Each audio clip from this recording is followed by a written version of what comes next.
Where is the Democrat in Liberal Democrat in the way your party is refusing to respect the democratic voice of Ireland in voting against the Lisbon Treaty?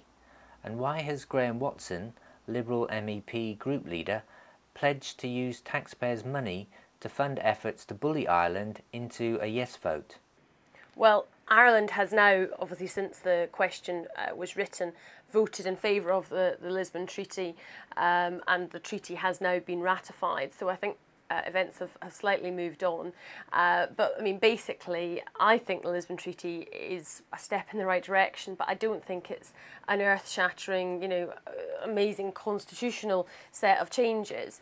And I think if people are given a vote on Europe, that is something which would be a positive thing to happen. But the main question to ask people is whether or not they want to be in the European Union, because to the extent that people do talk about this in cafes or down the pub or at home with their family, it's about the general principle of the European Union, whether it's a good thing or not for this country. So rather than voting on a 290-page document that's full of legalese, and I know because I've read it, I think a question on the main principle would actually be much more meaningful.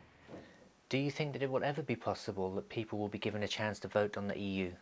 I think it could be possible. I mean, obviously, back in the 1970s, I think was the last time that there was a vote on the EU. A lot has changed since then, and so I don't think you could rule out having that say in the future. I also think, for example, if we were ever to look at the possibility of joining the euro, then that is something where there would obviously be a referendum as well. So I think there definitely are opportunities in the future for this to happen.